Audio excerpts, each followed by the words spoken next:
isang pribadong grupo at kumpanyang nagsagawa ng kanilang medical mission kung saan ang ating mga magigiting na war veterans ang nabiyayaan.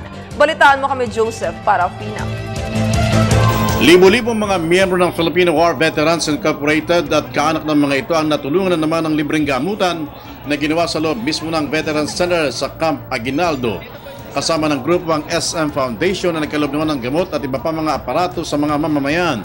At dahil libre, ngiti ang sukli ng mga veterano sa mga serbisyo sa kanilang kaloob ng mga manggagamot. Ito ay kick-off natin for our series of medical mission for 2014. Dito tayo palagi nag-uumpisa.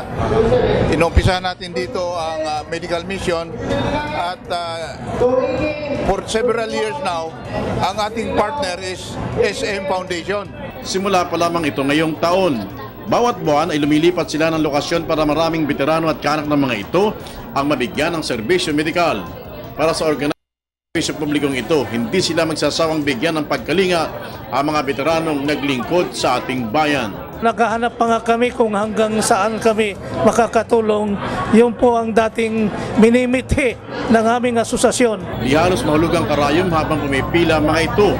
Isa kasi magandang pagkakataon na ito na makapag-avail sila ng serbisyong tulad nito na nakatutulong na malaki sa kanilang pang-araw-araw na buhay. Nakakatulong dahil sa halip na pupunta ka pa sa doktor, at least yung mga mission na ito nakaka-augment ng mga pangangailangan ng mga veterano, lalo yung mga gamot kung kompleto ang gamot na ibinibigay ng mission na ito. Para sa Telebisyon ng Bayan, Joseph Parafina.